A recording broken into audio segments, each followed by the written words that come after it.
and all systems are go for an on-time liftoff this morning. As for weather, it's currently a watch item, but at this time we are go for launch. If for some reason we are not able to launch today, we do have a backup opportunity for tomorrow at 11:10 a.m. Eastern Time. Now what you're seeing on your screen is a live view of Falcon 9, our two-stage vehicle that stands at 229 feet or 70 meters tall, which is just a little bit taller than the wingspan of a 747. The booster used in today's launch will be taking flight for the third time. Its first mission was in June of this year for the GPS-3 Space Vehicle 3 mission, and again just last month in September on our 12th Starlink mission. The bottom two-thirds of the vehicle is the first stage, which has 9 Merlin or M1D engines to take the vehicle to the edge of space, where it will separate from the second stage and then start its journey back home to Earth. This reusable booster was designed for 10 or more flights with minimal refurbishment between each flight. The drone ship for this morning's mission is Just Read the Instructions, which you can see there on your screen. And this will be the third landing for this booster today if we do touch down on this drone ship today. Today will be the 17th time that we will fly a flight-proven booster just this year, and the 45th reflight of a booster overall. The second stage is sitting on top of the first stage, and it's connected by that black section on the vehicle, which is the composite inner stage, currently housing the second stage's single Merlin vacuum or MVAC engine. That MVAC engine will ignite after stage separation and has about 981 kilonewtons, or about 220,000 pounds of thrust. This very efficient engine will propel the second stage, carrying the Starlink satellites to a circular orbit around Earth. Prop loading for Falcon 9 began at T-minus 35 minutes, and our fuel is a highly refined form of kerosene called RP1, and we use the liquid form of diatomic oxygen, which is called LOX, as our oxidizer. Currently, RP1 and LOX are almost fully loaded on both stages, and LOX will continue to be topped off right until the last minute of the countdown, and that's because we want to keep that LOX, or liquid oxygen, as cold as possible before T0. At the very top of the rocket is where the payload sits attached to the second stage, and it's housed by that large nose cone structure which you see on your screen right now. This is called a satellite or payload fairing. The fairing will be protecting those Starlink satellites from all the aerodynamic loads and heat during ascent until we reach the vacuum of space.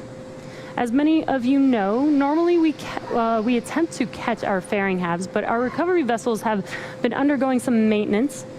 With that said, one of our recovery boats, Miss Chief, is en route, and you can see that on your screen, en route to recover the fairing out of the water following splashdown.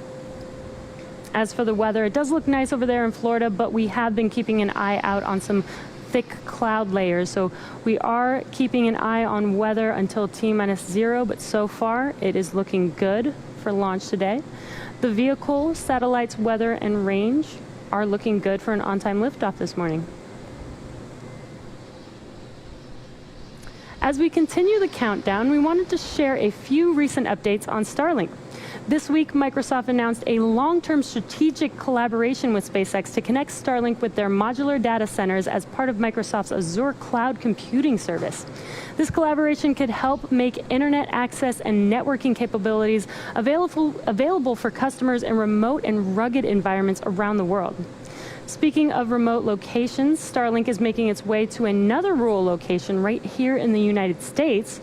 Earlier this week, the Ector County Independent School District in Texas announced their participation in a new pilot program to help local students and their families access high-speed, low-latency internet.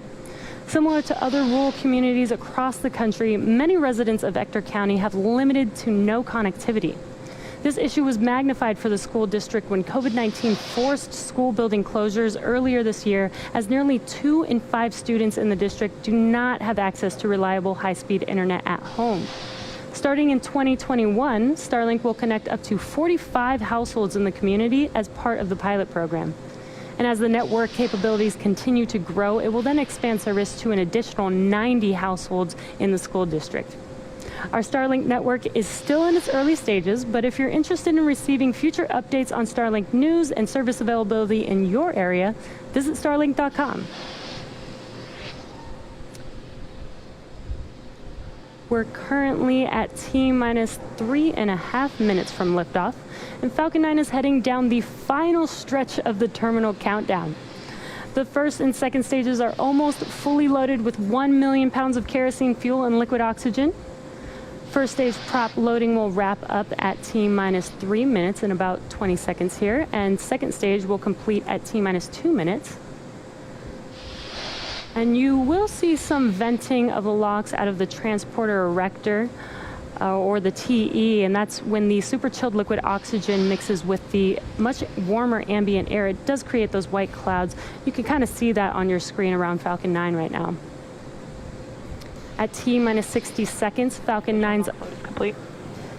And there's the LOX load completion call out. At T-minus 60 seconds, Falcon 9's autonomous internal flight computers will take over the terminal count. And this is what we call startup. Basically, that means that the rocket is in charge of making the decisions as long as the launch director is go for launch. And at this time, the Starlink payload continues to be healthy. Falcon 9 team is tracking no issues on the rocket. Weather is still looking good. We're still keeping an eye out on it, but weather is still looking good for T0. And the range is green for launch.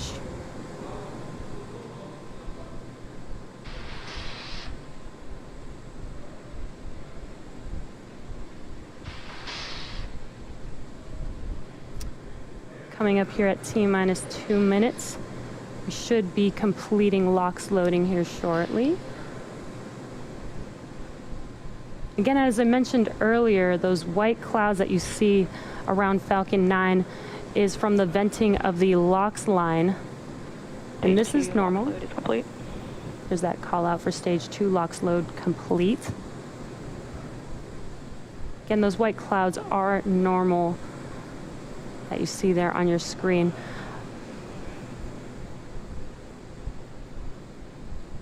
Just 30 seconds away from Falcon 9 being in startup. Again, that's when the internal flight computers take over the terminal count. And now you can really see that venting of the LOX there from the transporter erector. This is to clear out the lines on the TE in preparation for liftoff. Falcon 9's in startup. There's that call out. The Falcon 9 is in startup. In about 10 seconds here, we should hear if we are go for launch.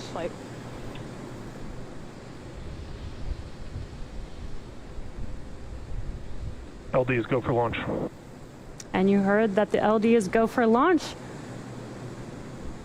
So it looks like weather is in our favor today. So at T-minus 30 seconds, let's listen into the terminal count and watch as Falcon 9 takes our 60 Starlink satellites into orbit today.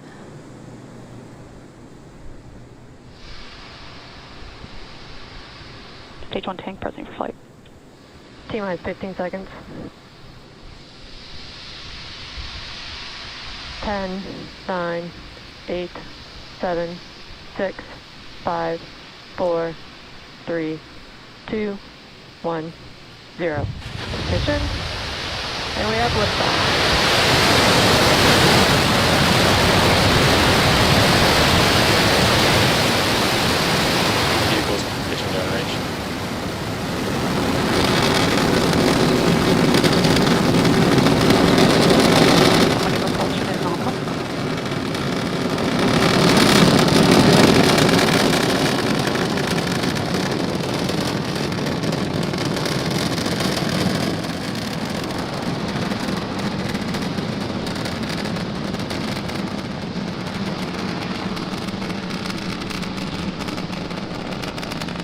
At T plus 40 seconds into liftoff, Falcon 9 has successfully lifted off from Pad 40 at Cape Canaveral Air Force Station, carrying our Starlink payload out into space. Now we just throttled down the engines in preparation for Max Q, which stands for maximum aerodynamic pressure. This is the largest structural load that the vehicle will see throughout ascent. Should be coming up on max Q in a few seconds here. Max Q. And there's that call out that we just passed through max Q. In about a minute, we will have 3 events that happen very quickly, one after another. That will be MECO, or main engine cutoff, stage separation, and SES1, or second engine start 1. And main engine cutoff is where all 9 of those M1D engines shut down, slow the vehicle down in preparation for stage separation, which is when the first stage separates from the second stage. After stage separation is SES1, or second engine start 1. And this is where the MVAC engine lights up for its first burn and propels the second stage along with the Starlink satellites to orbit.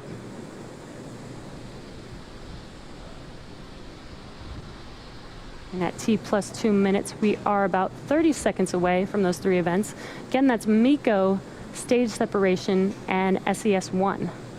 Again, it's SES1 because we do have 2 burns of the Merlin vacuum engine on today's mission.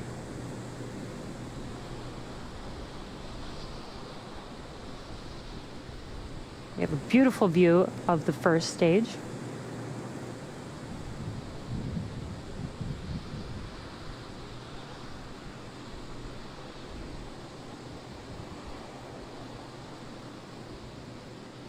Stage separation confirmed.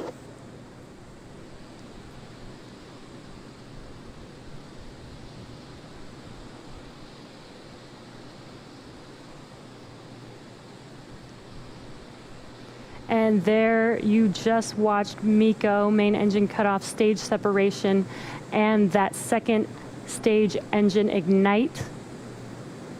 We're just about 15 seconds here from fairing deploy, and on your right-hand screen you can see a view of inside of those fairing halves, looking at the Starlink payload as well. And on your left-hand screen is first stage, making its way back to Earth. Fairing separation confirmed. And there, as you watch on your screen, that is confirmation that those fairing halves have deployed. And as a reminder, we will be attempting to pick up the fairing halves after they touch down on the water with our recovery vessel, Miss Chief, today.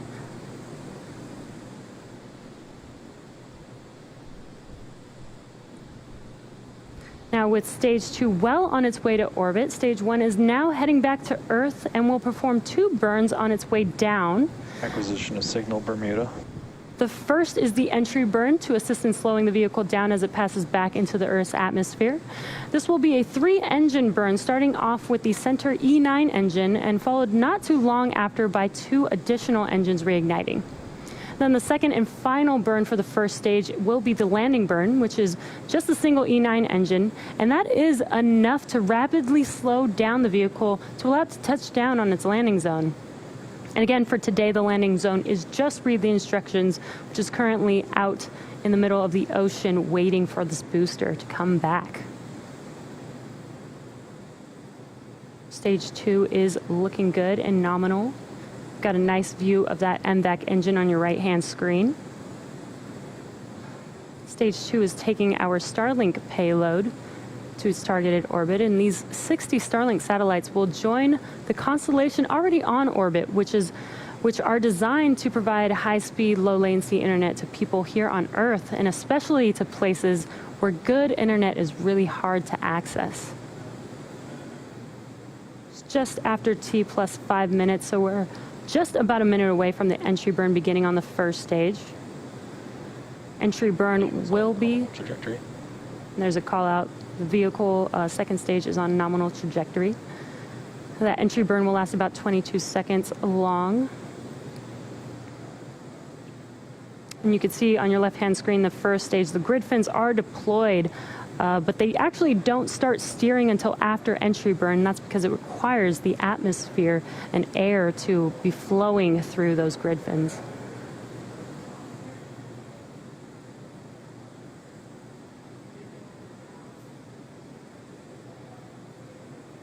Got some really awesome clear views on both the first and second stage. You can see Earth in the background. We're just about 15 seconds or so away from that entry burn on the first stage.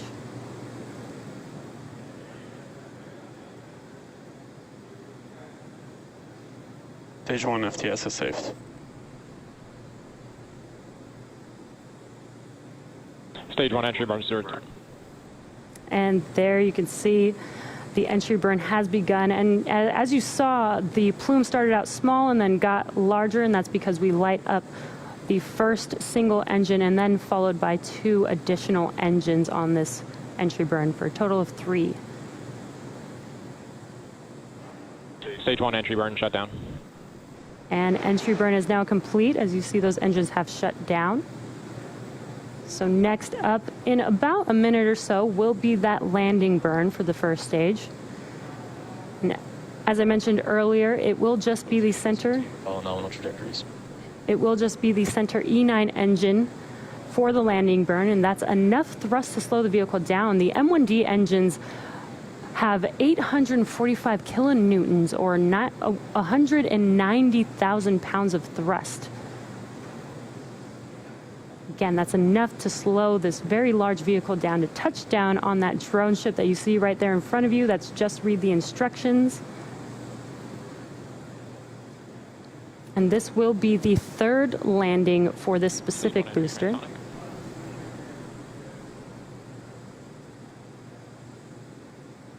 About 20 seconds or so away from that landing burn beginning.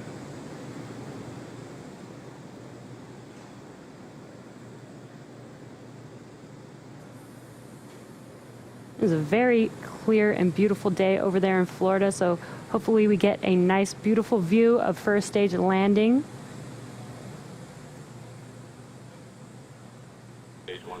Stage 1 landing burn. There's confirmation, stage 1 landing burn. You can kind of see that burn kind of shaking the camera there. Stage 1 landing leg deploy.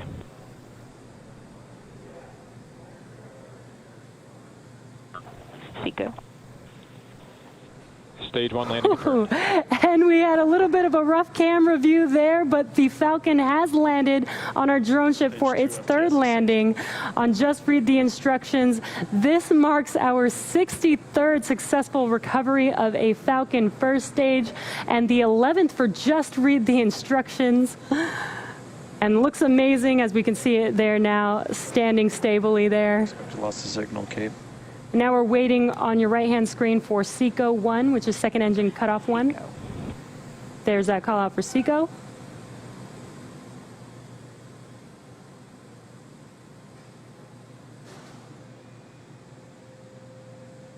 We're waiting for confirmation of good orbit here.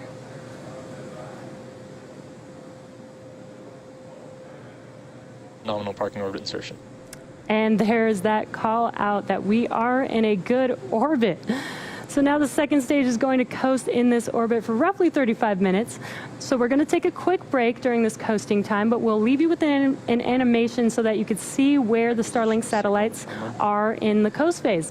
So we'll see you back here at T plus 43 minutes for the second stage engine relight.